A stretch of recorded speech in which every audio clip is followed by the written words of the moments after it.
Charles Louis II, 8th Baron de la Bride de Montesquieu, generally referred to as simply Montesquieu, was a French lawyer, man of letters, and political philosopher who lived during the Age of Enlightenment. He is famous for his articulation of the theory of separation of powers, which is implemented in many constitutions throughout the world. He did more than any other author to secure the place of the word despotism in the political lexicon. Biography. Montesquieu was born at the Château de la Bride in the southwest of France, 25 kilometers south of Bordeaux. His father, Jacques II, was a soldier with a long noble ancestry. His mother, Marie-Françoise de Pinel, who died when Charles was 7, was an heiress who brought the title of Barony of La Bride to the II family. After the death of his mother, he was sent to the Catholic College of Juilly, a prominent school for the children of French nobility, where he remained from 1700 to 1711. His father died in 1713 and he became a ward of his uncle, the Baron de Montesquieu. He became a councillor of the Bordeaux Parliament in 1714. In 1715 he married Jeanne de Lartigue, a Protestant, who eventually bore him 3 children. The Baron died in 1716, leaving him his fortune as well as his title, and the office of président mortier in the Bordeaux Parliament. Montesquieu's early life occurred at a time of significant governmental change. England had declared itself a constitutional monarchy in the wake of its Glorious Revolution,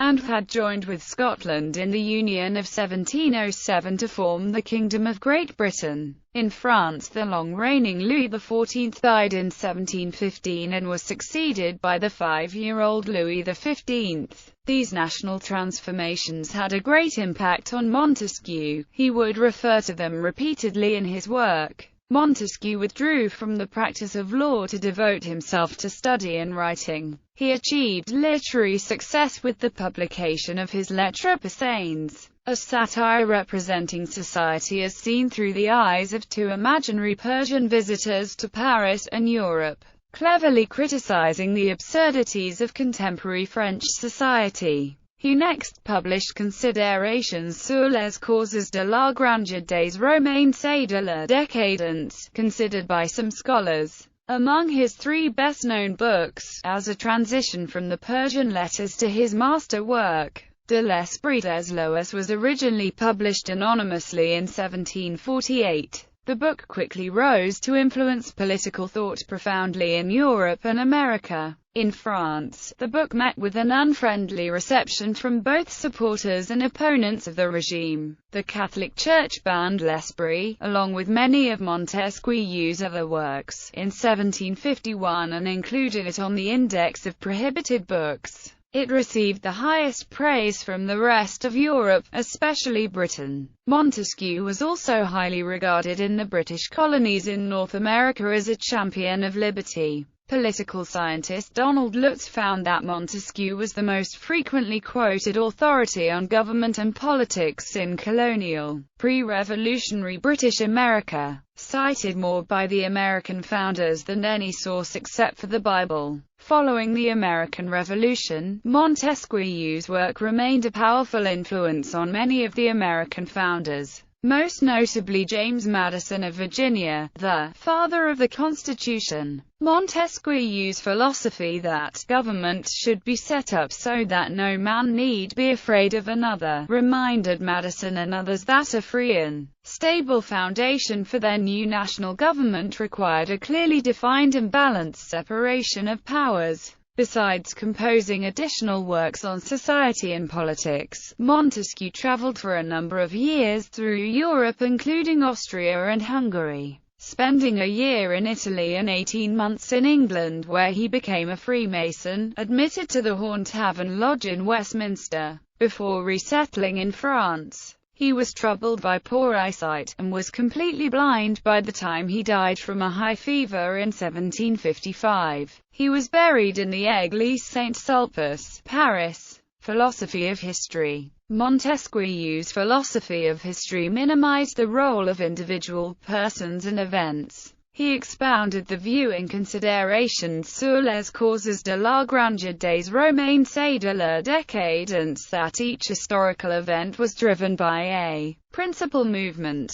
It is not chance that rules the world. Ask the Romans, who had a continuous sequence of successes when they were guided by a certain plan, and an uninterrupted sequence of reverses when they followed another. There are general causes, moral and physical, which act in every monarchy, elevating it, maintaining it, or hurling it to the ground. All accidents are controlled by these causes. And if the chance of one battle, that is, a particular cause, has brought a state to ruin, some general cause made it necessary for that state to perish from a single battle. In a word, the main trend draws with it all particular accidents. In discussing the transition from the Republic to the Empire, he suggested that if Caesar and Pompey had not worked to usurp the government of the Republic, other men would have risen in their place. The cause was not the ambition of Caesar or Pompey, but the ambition of man. Political views. Montesquieu is credited as being among the progenitors, which include Herodotus and Tacitus, of anthropology, as being among the first to extend comparative methods of classification to the political forms in human societies. Indeed,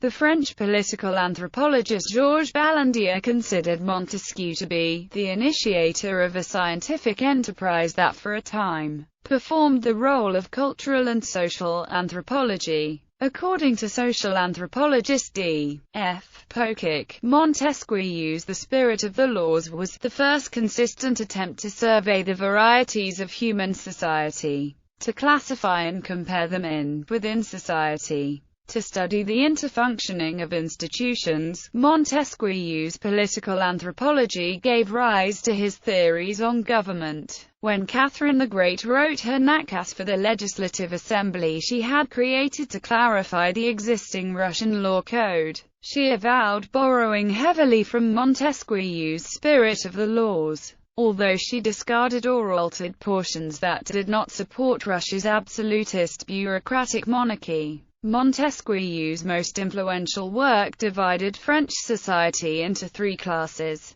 the monarchy, the aristocracy, and the commons. Montesquieu saw two types of governmental power existing: the sovereign and the administrative. The administrative powers were the executive, the legislative, and the judicial. These should be separate from and dependent upon each other so that the influence of any one power would not be able to exceed that of the other two, either singly or in combination. This was a radical idea because it completely eliminated the three-estate structure of the French monarchy. Likewise, there were three main forms of government, each supported by a social principle: monarchies, which rely on the principle of honor; republics, which rely on the principle of virtue; and despotisms, which rely on fear. The free governments are dependent on fragile constitutional arrangements. Montesquieu devotes 4 chapters of The Spirit of the Laws to a discussion of England, a contemporary free government, where liberty was sustained by a balance of powers. Montesquieu worried that in France the intermediate powers which moderated the power of the prince were being eroded. These ideas of the control of power were often used in the thinking of Maximilien de Robespierre. Montesquieu was somewhat ahead of his time in advocating major reform of slavery in The Spirit of the Laws. As part of his advocacy he presented a satirical hypothetical list of arguments for slavery, which has been open to contextomy. However, like many of his generation, Montesquieu also held a number of views that might today be judged controversial. He firmly accepted the role of a hereditary aristocracy and the value of primogeniture, and while he endorsed the idea that a woman could head a state, he held that she could not be effective as the head of a family. While addressing French readers of his general theory, John Maynard Keynes described Montesquieu as the real French equivalent of Adam Smith, the greatest of your economists, head and shoulders above the physiocrats in penetration, clear-headedness and good sense. Meteorological climate theory. Another example of Montesquieu's anthropological thinking, outlined in The Spirit of the Laws and hinted at in Persian letters, is his meteorological climate theory, which holds that climate may substantially influence the nature of man and his society. By placing an emphasis on environmental influences as a material condition of life, Montesquieu prefigured modern anthropology's concern with the impact of material conditions, such as available energy sources, organized production systems, and technologies, on the growth of complex socio-cultural systems. He goes so far as to assert that certain climates are superior to others, the temperate climate of France being ideal. His view is that people living in very warm countries are too hot-tempered, while those in northern countries are icy or stiff. The climate of Middle Europe is therefore optimal. On this point, Montesquieu may well have been influenced by a similar pronouncement in the histories of Herodotus, where he makes a distinction between the ideal, temperate climate of Greece as opposed to the overly cold climate of Scythia and the overly warm climate of Egypt.